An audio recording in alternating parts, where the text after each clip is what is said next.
பிரெண்ட்வுட் நேயர்களுக்கு வணக்கம். இன்னைக்கு நம்மளுடன் கவிஞர், அரசியல் விமர்சகர் சுமன் கவி இணைஞ்சிருக்கிறாரு. வாங்க பேசலாம். சி.வி. சண்முகம், எஸ்.பி. வேலுமணி, தங்கமணி போன்ற அம்புகளை வைத்து நம்ம எடப்பாடி பழனிசாமி வீழ்த்தினார். இப்போ இந்த அம்புகள் எல்லாம் இப்போ எடப்பாடி பழனிசாமியை எதிர்க்க ஆரம்பிச்சிருச்சோ? துரோகத்துக்கு துரோகம் தாங்க பதிலடி. நேற்று நடந்த உள்ளரங்க கூட்டத்துல சி.வி. சண்முகம் எடப்பாடி பழனிசாமியை அடிக்கிறதுக்கு கை ஓங்கிட்டாரு. எந்த கொள்கை கோட்பாடும் இல்லாத சினிமா நடிகர்களால் உருவாக்கப்பட்ட ஒரு கட்சி இன்னொரு சினிமா நடிகனை கண்ட உடனே இங்க காலி ஆயிடுச்சு. இப்போதும் சொல்கிறேன், விஜய் ஒரு தூய சக்தி, அவர் சனாதனத்தின் பிள்ளை இல்லைன்னு நான் சொல்ல மாட்டேன்னு தெளிவாக சொல்லிட்டார். ஒரு நடிகரால் ஆரம்பிக்கப்பட்டு ஒரு நடிகையால் வழிநடத்தப்பட்ட அந்த கட்சிக்கு ஒரு நடிகர் முகம் கிடைக்கல. அந்த வெற்றிடத்தை ஃபில் பண்றதுக்கு தான் இந்த காவி காற்று, ஜோசப் விஜய் என்கிற காவி காற்று. கருவுறும் போதே நான் அடிமையா பிறந்தவன் தான், 6 மாசத்துல எல்லாத்திலும் எழுந்திச்சிருவாங்க, நான் அப்பத்துல இருந்தே எந்திக்கிறது இல்ல அப்படின்னு முடிவு பண்ணி வாழ்ந்த ஒரு உயிரினம் இது. பாஜக திரும்பவும் சசிகலாவை உள்ள கொண்டு வந்து மையப்படுத்துகிற வாய்ப்புகள் இருக்கு. சசிகலா இனிமே தேவை கிடையாது, அது செல்லா காசு. அதிமுகவை அழிக்கணும், வீழ்த்தணும் நினைச்சாங்க. ஜோசப் விஜய் ஆகிய நான். சார் வணக்கம். வணக்கம். இங்க ஒரு பக்கம் தமிழக அரசியல்ல விஜய் அவர்கள் முதலமைச்சராக ஏற்றுக்கொண்டு அது ஒரு பக்கம் சூழ்ந்தாலும், சைலண்டா இன்னொரு பக்கம் அதிமுகல கலவரங்கள் பயங்கரமா நடந்துட்டு இருக்கு சார். எங்களுக்குள்ள எந்த ஒரு பிரச்சனையும் கிடையாது அப்படின்னு இந்த தரப்புல அந்த தரப்புலையும் வாய்மொழியில சொல்லியிருந்தாலும், வெட்ட வெளிச்சமா ஓப்பனா இன்னைக்கு தெரிஞ்சிருச்சு. சட்டமன்றத்துல எம்எல்ஏ பதவியேற்க வரும்போது 2 அணிகளா வராங்க. சி.வி. சண்முகம், எஸ்.பி. தலைமையில ஒரு 37 பேரும், எடப்பாடி பழனிசாமி தலைமையில ஒரு 10 பேரும் 2 அணிகளா பிரிஞ்சு வராங்க. இதை எதை நம்ம எடுத்துக்கலாம்? அதாவது எடப்பாடி பழனிசாமி தன்னுடைய வலுவை கொஞ்சம் கொஞ்சமா இழந்துகிட்டு வந்திருக்கிறாரு. அவருக்கான வலு இருக்கும்போது ஃபுல்லாவுமே அதை எவ்வளவு வலுவா, அதாவது எவ்வளவு பவரை காட்ட முடியுமோ அவ்வளோத்தையும் அவர் காட்டிகிட்டே வருவார். என்னன்னா அந்த கட்சியே அது ஒன் மேன் பார்ட்டி தான். எல்லாரும் ஒரு மற்றவர்கள்லாம் இந்த குல்லா கதை மாதிரி தான், குரங்குகள் மாதிரி தான். தலைவர் தூக்கி தூர போட்டால் குல்லா தூக்கி தூர போட்டுறணும், எடுத்து வச்சுக்கிட்டா வச்சுக்கணும். அப்போ உங்களுக்கு ஒரே இன்ஸ்ட்ரக்ஷன் இருக்கணும். ஆடாராமான்னு சொன்னால் இன்ஸ்ட்ரக்ஷன் ஏற்ற மாதிரி செயல்படணும். இப்படி தான் அந்த கட்சி ஒழுங்க. மற்றபடி அவர்களுக்கு இண்டிவிஜுவல் ஒரு ஒழுக்கத்தெல்லாம் நீங்கள் தேடி போனீங்கன்னா ஒன்றுமே இருக்காது, சித்தாந்தமும் இருக்காது. அப்படி இருக்கும்போது ஜெயலலிதா அப்படிப்பட்ட இடத்துல தான் பிடிச்சி கைகளை வச்சிருந்தாரு. அப்படி இருந்ததுலையுமே தில்முல்லு தில்லாலங்கடி வேலைகள்லாம் பண்ணி தான் நத்தம் விஸ்வநாதன் இவர்களுக்கெல்லாம் என்னென்ன ஸ்பெஷல் ட்ரீட்மெண்ட் நடந்துச்சுன்னு உங்களுக்கு தெரியும். ஆனா எடப்பாடி பழனிசாமி இருக்கும்போது அப்படிப்பட்ட நெருக்கடியை கொடுக்க முடியாட்டாலும், கட்சி பொதுச் செயலாளர், கட்சி இரட்டையில என் கையில, கட்சி என்கிட்ட இருக்கணும் அப்படிங்கிற அளவில் அதை இது பண்ணிட்டு போயிட்டாரு. எல்லாத்துக்கும் இப்போ 37 பேர் பிரிஞ்சு நிக்கிறாங்க இல்லையா, இவர்கள் எல்லோருமே எல்லாவற்றுக்கும் இணங்கி போய் தான் வந்தாங்க. அதாவது உள்ளுக்குள்ள முரண்பாடுகள் இருந்தாலும் சரி, இப்போதைக்கு நமக்கு இவர் தான் கேந்திரமா இருக்கிறாரு, முகமா இருக்கிறாரு, இவர் இழுத்துட்டு போனா தான் வண்டி ஓடும், இப்போ அப்படின்னு வெற்றியை நோக்கி இழுத்துட்டு போகணும். ஏதாவது ஒரு வகையில ஒரு குறிப்பிட்ட ஒரு நாகரிகமான தோல்விக்காவது நம்ம நகர்த்திட்டு போகணும் அப்படின்னு நினைச்சாங்க. ஆனா இப்போ நாகரிகமான தோல்வி இல்ல, அது படுமோசமான தோல்வி. பல இடங்கள்ல டெபாசிட்டே காலியா இருக்குது, 3ஆம் இடத்துக்கு தள்ளப்பட்டிருக்கிறது அதிமுக. அப்படி இருக்கும்போது இனிமேலும் நாம இந்த கட்சியை தொடர்ந்து கொண்டு போறதுக்கான வாய்ப்பு இல்லை. இந்த கட்சி பல்வேறு இடங்களில் செதஞ்சு போச்சு. அதை எடப்பாடியே செஞ்சார். கட்சியின் முக்கியஸ்தர்களை எல்லாம், குறிப்பா ஓபிஎஸ், சசிகலா மற்றும் டிடிவி மற்ற எல்லாரையும் கலட்டி காலி பண்ணி விட்டதுல, கடைசியா செங்கோட்டையனை முடிச்சு விட்டதுல வரலும் எல்லாத்தையும் நின்று தன்னுடைய ஒற்றை அதிகாரத்திற்காக செய்தவர் எடப்பாடி பழனிசாமி. அப்போ பிழைப்புக்காக சேர்ந்திருந்தவர்கள் இன்னைக்கு பிழைப்பு இவரை வைத்து நடக்க வேண்டிய அவசியம் இல்லை, நம்ம வேற ஒரு அதான் அந்த பர்ஸை பார்த்துட்டேன், தாடிக்காரனை பெரிய பெருசா வச்சிருக்காரு அப்படிங்கிற மாதிரி அல்வா வாசு சட்டை சாரத்திலே தொடச்சிட்டு கழுவிட்டு போன மாதிரிதான் வேலுமணி குரூப்ஸ் மற்றும் சி.வி. சண்முகம் ட்ரை பண்றாங்க. அதற்கு பின்னாடி ஒரு விஷயம் இருக்குது. அவர்கள் முழுவதுமாக பாஜகவால் பேக்கப் பண்ணப்பட்டவங்க. அதுக்கு லீமா ரோஸ் அவர்களுடைய, அதாவது அங்க அந்த பக்கம் ஆதவ அர்ஜுனா, இந்த பக்கம் லீமா ரோஸ், இவங்க 2 பேருமே வந்து பாஜகவினுடைய ஆள் தான். அப்போ அந்த குடும்பத்தின் பேக்கப்பும் இருக்கிறதுனால அந்த அம்மா ஏற்கனவே சொல்லிட்டு, நாங்க வந்து அதிமுக கிட்ட பேசிட்டு இருக்கிறோம், நாங்க எங்களுக்கு விருப்பம் இருக்குது தாவேகா பக்கம் போறதுக்குன்னு. அப்ப இது எல்லாம் ஒரு திசையில் மூவ் ஆகும்போது இவர்கள் இந்த முடிவு எடுக்கிறாங்க அப்படின்னு நம்ம பார்க்க வேண்டியது. இப்போ எடப்பாடி பழனிசாமி பொறுத்த வரைக்கும் நம்ம எடுத்துட்டோம்னா, சசிகலா, டிடிவி தினகரன், ஓபிஎஸ், பெங்களூர் புகழேந்தி இவங்கெல்லாம் வந்து எதிர்த்து நின்னாங்க. இவங்கள யாரால வந்து அட்டாக் பண்ணாங்கன்னா, சி.வி. சண்முகம், எஸ்.பி. வேலுமணி, தங்கமணி போன்ற அம்புகள வைத்து என்ன பண்ணாரு, எடப்பாடி பழனிசாமி வீழ்த்தினார். இப்போ இந்த அம்புகள் எல்லாம் இப்போ எடப்பாடி பழனிசாமிய எதிர்க்க ஆரம்பிச்சிருச்சோ, இதனால எடப்பாடி பழனிசாமி வீழ்வார் அப்படின்னு நீங்க நினைக்கிறீங்களா? இல்ல, துரோகத்துக்கு துரோகம் தாங்க பதிலடி. ஓகே. நீங்க எதை விதைக்கிறீர்களோ அதை நீங்கள் அறுவடை செய்வீர்கள்னு ஏன் சொல்றாங்க அப்படின்னா, நீங்க சசிகலாவின் முதுகில் குத்தினீர்கள், நீங்க ஓபிஎஸ்ஸின் முதுகில் குத்தினீர்கள், நீங்க டிடிவியின் முதுகில் குத்தினீர்கள். அவர்கள் எல்லாம் திருப்பி குத்த முடியாம திரும்பி போயிட்டாங்க. ஆனா உங்களுக்கு குத்துறதுக்குன்னு வெளியில எங்கேயும் ஸ்பெஷலா செஞ்செல்லாம் கொண்டு வர வேண்டியதுல, நீங்க எந்த அம்புகளை வைத்து எய்தீர்களோ அந்த அம்புகளே இன்னைக்கு திருப்பி உங்களை ஹிஸ்டரி ரிப்பீட்ஸ் அப்படின்னு சொல்லுவாங்க இல்லையா, காலம் சுழன்று பின் மறுபடி வருதுன்னு, அதே மாதிரியான ஒரு சுழற்சியில இருக்குது. அதனால இங்க வந்து வலுவிழந்து போயிருக்கிற எடப்பாடி, இன்னொன்னு பாஜகவுக்கும் அவர் தேவையில்லை. நீங்க பேரம் பேசுகிற இடத்தில், நான் கொஞ்ச நாளைக்கு முன்னாடி வரல எடப்பாடி பேரம் பேசுகிற இடத்தில் வலுவானவர், அவர் அந்த இடத்தை விட்டு கொடுக்க மாட்டார் நான் சொன்னேன். இப்ப பிரச்சனை என்னன்னா, பேரம் பேசுற இடத்துல நீங்க இல்ல. பேரம் பேசுறதுக்கு உங்ககிட்ட என்ன இருக்குது? நீங்க முழுவதுமாக உங்களை சரணடையணும். சாஷ்டாங்க நமஸ்காரம்னு சொல்லுவாங்க இல்லையா, எல்லாவற்றையும் கை துறந்துட்டு என்கிட்ட ஒண்ணுமே இல்லைன்னு சொல்லி நெடுஞ்சான்கடையாக விழுவதுதான் சனாதனம் ஏற்றுக்கொண்ட முறை. அந்த முறைப்படி நீங்க வந்து டெல்லி பாதுஷாவின் கால்கள்ல மொத்தமா சரணடைஞ்சீங்க அப்படின்னு சொன்னா, நீங்க வேலுமணியை விட அல்லது சி.வி. சண்முகத்தை விட சிறந்த அடிமைன்னு கருதி வேணா உங்களுக்கு அவர்கள் அனுகிரகம் காட்டலாம். ஆனா அதுக்கான சூழ்நிலை இல்லை. இப்பவும் நீங்க என்ன நினைக்கீங்கன்னா, இருக்கிற கட்டுப்பாடு என் கையில இருக்குது, நான் ஏதாவது பண்ணிட முடியும்னு நீங்க நினைக்கிறீங்க. இதன் விளைவு அவர்கள் வந்து எதிர்த்து நிற்கிறாங்கிறது மட்டும் இல்ல. ஒரு சின்ன செய்தி, நேற்று நடந்த உள்ளரங்க கூட்டத்துல சி.வி. சண்முகம் எடப்பாடி பழனிசாமியை அடிக்கிறதுக்கு கை வாங்கிட்டாரு அப்படிங்கிற மாதிரி வந்து செய்தி வருது. அப்போ 37 எம்எல்ஏ எங்க கையில, வெறும் 10 பேர் தான் அந்த பக்கம். இந்த சினாரியோவில் இது எல்லாம் கூட்டி கழிச்சு பாருங்க. எம்ஜிஆர் ஜெயலலிதா ஆரம்பித்த கட்சி எல்லாவற்றுக்கும் ஒரு முடிவு, ஒரு அஸ்தமனம் உண்டுங்கிற மாதிரி, இந்த எந்த கொள்கை கோட்பாடும் இல்லாத சினிமா நடிகர்களால் உருவாக்கப்பட்ட ஒரு கட்சி இன்னொரு சினிமா நடிகனை கண்ட உடனே இங்க காலி ஆயிடுச்சு, நாங்க போய் அங்க ஒட்டிக்கிடுறோம் அப்படின்னு இந்த சினிமா நடிகர் கட்சி, பிஞ்சு தொங்குகிட்டு இருக்கிற இந்த சினிமா நடிகர் கட்சியினுடைய ஒரு குரூப் அங்க போவதுக்கு தயாரா இருக்குது. எடப்பாடியும் அதற்கு தயார் தான். டிமாண்ட் என்ன, இது என்னங்கிற மாதிரி பேரம் பண்ணலாம்னு நினைக்கிறாரு. அந்த வலு அவர்கிட்ட இன்னைக்கு அவர் கையில அது இல்லை. ஓகே. இப்போ எல்லா அரசியல் விமர்சகர்களும் பத்திரிகையாளர்களும் தேர்தலுக்கு முன்பாக வைத்த ஒரு கருத்து என்னன்னா, பாஜக இங்க தனியா காலூன்ற முடியாது, அதனால அதிமுக அப்படின்ற ஒரு கட்சி மேல ஏறி வராங்க, அவங்க மூலியமா தான் காலூன்ற முடியும் அப்படின்னு சொன்னாங்க. இப்ப இந்த அதிமுக பிளவுபடுறதுனால பாஜகவுக்கு ஒரு பெரிய பின்னடைவு ஏற்படுறத நீங்க பாக்குறோம். இல்ல, பாஜக வந்து ஒரு மறைமுக முகமூடியோடு வருகிறது அப்படின்னு ராகுல் காந்தியும் சொன்னாரு, நம்ம தொல் திருமாவளவனும் சொன்னார். ராகுல் காந்தி என்ன சொன்னாரு அப்படின்னா, அவரு பிரச்சார கூட்டத்துல வந்து என்ன சொன்னாருன்னா, அது ஒரு முகமூடி, மாஸ்க் அணிஞ்சிட்டு வருது, அது அதிமுகங்கிற மாஸ்க் அப்படின்னு சொன்னார். ஆனா தொல் திருமாவளவன் என்ன சொன்னாரு அப்படின்னா, பாஜக RSS வெவ்வேறு முகமூடிகளில் வருகிறது, அது ஒரு பக்கம் அதிமுகவா வருது, இன்னொரு பக்கம் தாவேகாவா வருது, தாவேகாவுக்கு போடக்கூடிய ஒவ்வொரு வாக்குகளும் அது RSS சித்தாந்தத்துக்கு பாஜகவுக்கு போடக்கூடிய வாக்கு அப்படின்னு சொன்னார். சோ அப்ப நீங்க சரியா புரிஞ்சுக்கங்க, நீங்க ஒரு பகுதியை தான் சொன்னீங்க, ராகுல் காந்தி சொன்னது தான். அதனாலதான் ராகுல் காந்தி இது சனாதனத்தின் முகம் இல்லைன்னு சொல்லி, அதாவது நிபந்தனையோடு ஆட்சியில் பங்கு கேட்டு போய் உள்ள உட்கார்ந்து இருக்கிறார்.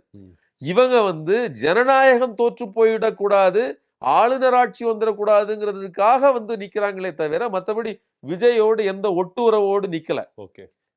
அப்போ நீங்க இதை புரிஞ்சுக்கங்க. அதனால இவர்கள் அது மறுபடியும் சொல்றாரு, இப்போதும் சொல்கிறேன், விஜய் வந்து ஒரு தூய சக்தி, அவர் வந்து சனாதனத்தின் பிள்ளை இல்லைன்னு நான் சொல்ல மாட்டேன்னு தெளிவாக திருமா சொல்லிட்டாரு. அப்போ நீங்க இந்த விஷயத்தை புரிஞ்சுக்கணும்.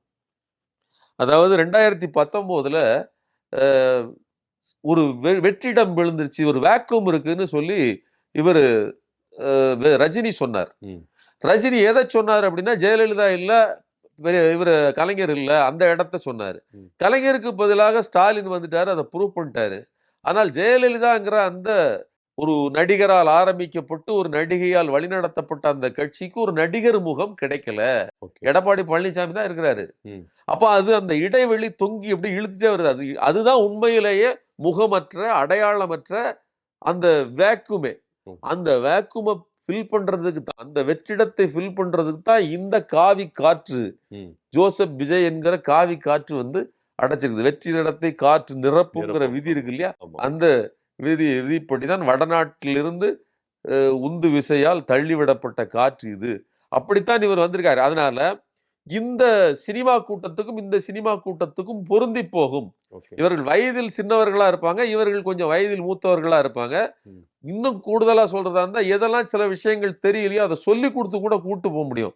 நாங்களும் இப்படிதான், அதாவது தலைவரே காலில் விழணுங்க, எப்படின்னு நாங்க சொல்றோம் பாருங்க அப்படின்னு அவர் கை காட்டிட்டு ஆண்டவரேன்னாரு. இல்ல காலில் விழணும்னு சொல்லி அவர்கள் ப்ரொசீஜர்லாம் சொல்லி கொடுப்பாங்க. எப்படி அம்மாவை பார்த்தோம்னா நாங்க விழுவோம்னு,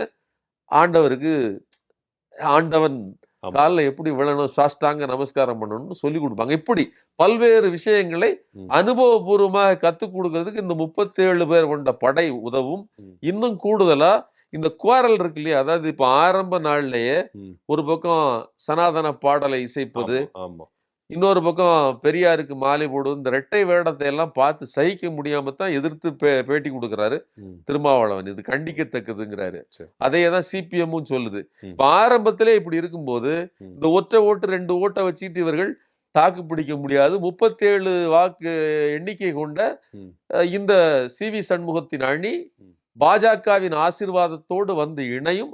அதற்கு லாட்டரி மார்ட்டினுடைய குடும்பம் வேலை செய்யும் என்னுடைய கருத்து. சரி, ஓகே. இப்போ வந்து எடப்பாடி பழனிசாமி அதிமுகவில் பொதுச் செயலாளர் பதவியை ராஜினாமா பண்ணணும் ஒண்ணு. இன்னொன்னு என்னன்னா, சட்டமன்ற குழு, அதாவது அதிமுக சட்டமன்ற குழு தலைவரா எஸ்பி வேலுமணி அவர்களை தேர்வு செய்யலாம் அப்படின்ற ஒரு டிஸ்கஷனும் போயிட்டு இருக்கு. இப்படி பண்றதுனால எடப்பாடி பழனிசாமிக்கு இது லாபமா, இல்ல ஒரு பெரிய பிளஸ்ன்னு பார்க்கலாமா, மைனஸ்ன்னு பார்க்கலாமா? இல்ல, இது அதாவது என்னன்னாங்க, இது அதாவது வீழ்ச்சி, பாதாள வீழ்ச்சி. நீங்க அந்த ஜெயலலிதா இறந்த உடனேயே அதன் வீழ்ச்சி ஆரம்பிச்சிருச்சு. அதனுடைய, அதாவது டைட்டானிக்ல இடிச்சிருச்சு, மூழ்க போவது கேப்டனுக்கு தான் தெரியும். அங்க இருக்கிற எலிக்கு பின்னாடி தண்ணி வந்தாதான் தெரியும். அதே மாதிரி கட்சி தொண்டர்களுக்கு இன்னைக்கு தான் தெரியும். என்ன இன்னைக்கு கூட தெரிஞ்சிருக்காது. இன்னும் எடப்பாடியார் காப்பாத்துவார் நினைச்சிட்டு இருப்பாங்க. முங்கிக்கிட்டு உள்ள எல்லாத்தையும், அது கடைசி நிமிஷம் வரலாம் தனக்கான பொறிகளையும் பண்டத்தையும் போய் திருடி சாப்பிட்டுட்டு இருந்திருக்காங்க அங்க இருக்கிற எலி. அதே மாதிரி கேப்டனுக்கு முதல்ல தெரியுது முடிஞ்சு போச்சு, கவுந்துட்டு இருக்குது. அதுல வந்து கேப்டன் பொறுப்பேற்று செத்து போவாரு. இங்க இருக்கிற கேப்டன் யாரு, எடப்பாடி பழனிசாமியோ அல்லது மற்றவர்களோ கிடைக்கிறத அத்துக்கிட்டு போவோம். நீங்க பாத்துறீங்களா, அங்கேயே வந்து எல்லாத்தையும் அத்துக்கிட்டு திருடிட்டு போறது டைட்டானிக் படம் தான். கண்டிப்பா முழுகிற கப்பல் அதிமுக, இருக்கிறத அத்துக்கிட்டு போவோங்கிற பிழைப்புவாதிகள் தான் இங்க. பொறுப்பேற்றுக்கிட்டு நானும் ஜாகிறேங்கிறதுக்கெல்லாம் இங்க யாரும் மானஸ்தம் கிடையாது. சரிங்களா, அந்த கட்சியினுடைய பொதுத்தன்மையே இதுதான். அதனால எப்படி பிழைக்கணும் அப்படிங்கிறதுக்கு அவர்கள் திட்டம் போட்டாங்க. இருக்கிற வலுவை இழந்து எடப்பாடி தள்ளாடுகிறாருங்கிறத நிலைமை. இப்ப நீங்க பேசும்போது சொன்னீங்க 37 எம்எல்ஏக்கள் விஜய்க்கு போறதுக்கு வாய்ப்புகள் இருக்கு அப்படின்னீங்க. ஒருவேளை அப்படி போயிட்டா இதுல கட்சி தாவல் சட்டம் அப்படின்ற ஒரு சிக்கல் இருக்குல்ல, இது இம்ப்ளிமெண்ட் ஆகிறதுக்கு எந்த சட்ட ரீதியான வாய்ப்புகள் இருக்கு? நீங்க இது வந்து சட்ட ரீதியா பாத்தீங்கன்னா, பொதுச் செயலாளர் இங்க இருக்கும் போது நீங்க மொத்தமா அங்கோடி தாக்குறதுங்க கண்டிப்பா கட்சி தாவல் சட்டத்தில் தான் வரும். நீங்க பொதுச் செயலாளருக்கு எடப்பாடி பழனிசாமி மேலே கேஸ் போட்டு உடனே நடத்த மாட்டாங்க. இப்ப இந்த கேஸ கொஞ்சம் நீங்க உடனேன்னா அது தள்ளி விட்டுட்டு இத வந்து வழிக்கு கொண்டு வருவாங்க. சரி, ஒண்ணு எடப்பாடியை வச்சுக்கிட்டே அவரை செயலற்ற முறையில் அவருக்கு என்ன முடியுமோ அதுக்குள்ள உட்கார வச்சுட்டு, ஏன்னா எடப்பாடிக்கும் பிரச்சனை இருக்குங்க. எடப்பாடி தலைக்கு மேலேயும் கத்தி தொங்குது. நீங்க கொடநாடு கொலைகேஸ் இருக்குது. அங்க எப்படி வந்து அங்க இருக்கக்கூடிய அந்த வாட்ச்மேன் செத்து போனாரு, அதை தொடர்ந்து சஜுன் அவருடைய குடும்பம் எப்படி செத்து போனுச்சு, எல்லாத்துக்குமான ஒரு சுழற்சி இருக்குது. அந்த சுழல் அவ்வளவு பெரிய சுழலுக்குள்ள எடப்பாடி மாட்டிட்டு இருக்கிறாரு. அவர் மகன் மேல கேஸ் இருக்குது, அவர் சம்பந்தி மேல கேஸ் இருக்குது, எல்லாமே இருக்குது, ஐடி ரைட் இருக்குது, எல்லாமே இருக்குது. அப்படி இருக்கும்போது கண்டிப்பாக எடப்பாடி பழனிசாமி ஒரு ஒரு என்ன சொல்றதுன்னா ஒரு உடன்படிக்கைக்கு வருவார். அந்த உடன்படிக்கை என்பது பாஜக என்ன சொல்லுகிறதோ அதோடு சேர்த்து இயங்குவது. இன்னொன்னு, வேலுமணி இவங்க எல்லாம் என்னத்தை தான் கூட்டிட்டு வந்தாலும் கீழே இருக்கிறவங்களுக்கு எடப்பாடி தான் முகம்னு அவங்க நினைப்பாங்க. அப்போ நம்பர் கையில எம்எல்ஏ இருக்கிறாங்கிறதுக்காண்டி கீழே இருக்கிற கட்சிக்காரனை கன்வின்ஸ் பண்ண முடியாது. அப்போ இவரை வச்சுக்கிட்டு எப்படி மோல்டு பண்ணலாம், இந்த 10 பேரை எப்படி சேர்க்கலாம், சேர்த்துக்கிட்டு இப்படியே இழுக்கலாம்ங்கிற முயற்சிக்கு தான் பாஜக வருமே தவிர இதை இப்படியே விட்டுட்டு இப்படி பிரிச்சு வச்சுட்டு விளையாடுவோம் அப்படின்னு விளையாட மாட்டாங்க. அப்படிலாம் விளையாடுற அளவுக்கு எடப்பாடிக்கு பலு கிடையாது. நீங்க அந்த கேஸ் அடுத்த நிமிஷமே நீங்க இதுக்கு கொண்டாந்தீங்கன்னு வச்சுக்கோங்க, ஹியரிங் வந்துன்னு வச்சுக்கோங்களேன், இவரை தூக்கி பார்ப்பன அக்ரஹாரா சிறைக்கு போட்டுற முடியும். மறுபடியும் ஊதுவத்தி உருட்ட வேண்டியதான். History repeats. நீங்க யாருக்கு எதை செய்தீர்களோ அதை உங்களுக்கு செய்ய கொண்டு வந்துருவாங்க. அந்த நிலைமைக்கு இவர் போகமாட்டாரு. ஏன்னா அவர் அனுபவப்பட்டிருக்காரு இல்லையா, யார் காலவாரி பழக்கப்பட்டவர் இல்லையா. அந்த அம்மாவுக்கு கொஞ்சம் ஒரு என்ன சொல்றதுன்னா, இவர்களெல்லாம் அடிமைகள், நான் அம்மாவனுடைய அடுத்த சின்னம்மாங்கிற அந்த உணர்ச்சியில இருந்துச்சு. இது அப்படி இல்லை. நாம பிறவிலேயே கருவுறும் போதே நான் அடிமையா பிறந்தவன் தான். தவழ்ந்து தவழ்ந்து தான் நான் 6 மாசத்துல எல்லாத்துலயும் எழுந்திச்சிருவாங்க, நான் அப்பத்துல இருந்தே எந்திக்கிறது இல்ல அப்படின்னு முடிவு பண்ணி வாழ்ந்த ஒரு உயிரினம் இது. அப்படி இருக்கும்போது அவருக்கு தன்னுடைய நிலை தெரியும். அதனால கண்டிப்பா சசிகலா செய்த தவறை இவர் செய்ய மாட்டார். எடப்பாடிக்கும் தெரியும், சரி மேல இருக்கிற அமித்ஷா மோடிக்கும் தெரியும், இவர் நமக்கு தேவைதான். வேலுமணி CV சண்முகத்தை வச்சுக்கிட்டு அவர்கிட்ட கேட்டீங்கன்னா, நீங்க இலவசமா எது கேட்டீங்கன்னா திடீர்னு பக்கத்துல இருக்கிற நடிகை கேட்டுற போறாரு. இப்ப அங்க புது ஒரு நடிகை வேற இருக்கிறாங்க. அதனால அப்படிலாம் நடந்துற போகுது. இந்த குடிகாரனை நம்பி நீங்க கூட்டணி அமைக்க முடியாத ஒரு சிக்கல் இருக்குது. அதனால நீங்க யோசிக்கணும். அதனால எடப்பாடி பழனிசாமி அந்த இடத்தில் ஒரு டிப்ளமேட்டிக்கா வேலை செய்வார்னு நான் நினைக்கிறேன். இப்ப பாஜக திரும்பவும் சசிகலாவை உள்ள கொண்டு வாய்ப்புகள் இருக்குன்னு நீங்க நினைக்கிறீங்களா? சசிகலாவை கொண்டு வர மாட்டாங்க. சசிகலா எனக்கு தேவை கிடையாதுங்க. அது செல்லா காசு. தென் மாவட்டங்கள் அவங்க வாக்குகள் அது வாக்குகள்லாம் இருக்குது. அது என்ன சொல்றதுன்னா, சசிகலாவுக்கு வாக்கு இருக்கு, அதெல்லாம் நான் ஒத்துக்கிடுறேன். சசிகலாவுக்கு அரசியல் பண்ணுவதற்கான அந்த என்ன சொல்றதுன்னா ஒரு வில் இருக்குல்ல, அது எனக்கு நான் சொல்றது அந்த அம்மா பேச்சே ரொம்ப பொலைட்டா தான் இருக்குது. அது உள்ளுக்குள்ள அட்மினிஸ்ட்ரேஷன்ல உள்ள இருந்து ராஜாங்கம் பண்ணும்போது கை காட்டிட்டு என்னெல்லாம் பண்ணியிருக்கலாம், இவங்க அடிமைகளா விழுந்திருப்பாங்க. அதுவும் கூட ஜெயலலிதா தான் பண்ணியிருக்கோம். இந்த அம்மா கீழே வேலைகள் அவரு மா நடராசன் எல்லாம் சேர்ந்து செஞ்சிருப்பாங்க. ஜெயலலிதாவினுடைய அராஜகத்தை கணக்கெழுக்குவதற்கு வச்சுக்கிட்ட பெண்மணி தான் சசிகலாவை தவிர, சசிகலா இயல்புலேயே ஒரு அரகண்டானவங்கன்னு நான் நினைக்கல. ஏன் சொல்றேன்னா, அந்த மாதிரி பேசும்போதெல்லாம் ஒரு குடும்பத்துல உப்பு புளி மிளகத்தை வாங்குறதுக்கு எவ்வளவு பணம் ஆகும், செலவாகுங்கலாம் பேசுறாங்க. ஒரு குடும்ப செலவு, குடும்பம் பெண்மணிக்கான இது இருக்குது. புரியுதா உங்களுக்கு? அது இயல்பான அந்த இடத்துல இருந்து வந்தவங்க. அந்தமா சொல்லலாம், நான் கீழே இருந்து வந்தவன்னு. விஜய் சொல்ல முடியாது, ஒரு குடும்ப நிர்வாகம் தெரியாது. ஒரு எண்ணெய் எவ்வளவு ஆகும், பருப்பு எவ்வளவு ஆகும் அந்த அம்மா பேசுது. இன்னும் கூடுதலா அந்த அம்மா அவங்களுடைய பேச்சுல நான் பார்த்ததுல, மேடையில அவ்வளவு பேசியிருக்காங்க. நீ வா போன்னு பேசவே இல்லைங்க. அதெல்லாம் நான் கவனிக்கப்பட வேண்டியது. அதனால இவங்களுக்கு இந்த என்ன சொல்றதுன்னா, ஒரு பெருந்தன்மையோடு ராஜமாதாவாக இருந்து ஆசீர்வாதம் பண்ணிட்டு ஓரமா இருக்கிறது தான் எனக்கு அவங்களுக்கு சரின்னு நான் நினைக்கிறேன். மற்றபடி ஏன்னா அவங்க நினைச்சதை அவங்க சாதிச்சுட்டாங்க. ஏன்னா அதிமுகவை அழிக்கணும், வீழ்த்தணும்னு நினைச்சாங்க, அந்த வீழ்த்திட்டாங்க. அதை ஜோசப் விஜயாகிய நான் அழுத்தி முடிச்சு விட்டுட்டாரு. இனிமேல் அவர் 2 விதத்துல ஒண்ணு முடிச்சிருக்காரு. என்ன அப்படின்னா, அதிமுகவை முடிச்சது மட்டும் இல்ல, பாஜகவை முடிச்சிட்டாரு. இப்போதைக்கு நாம என்ன சொன்னோம்னா, அதிமுகவே ஒரு பாஜகவின் சாஃப்ட் இந்துத்துவா தான் அப்படின்னு நம்ம சொல்லும்போது, அந்த இடத்துக்கு விஜய் வந்துட்டதுனால இப்போதைக்கு நேரடியாக பாஜக வர வேண்டிய தேவையில்லை. ஆனா விஜயினுடைய வருகைங்கிறது இன்னும் நீண்ட காலத்துக்கு பாஜக எழுந்திருக்கவே முடியாத நிலைமைக்கு கொண்டு போய் விட்டுருக்குது அப்படின்னு நான் நினைக்கிறேன். அது எந்த இடத்துக்கு போகுதுன்னு தெரியல, பாஜக அதை எப்படி டீல் பண்றதுன்னு தெரியல.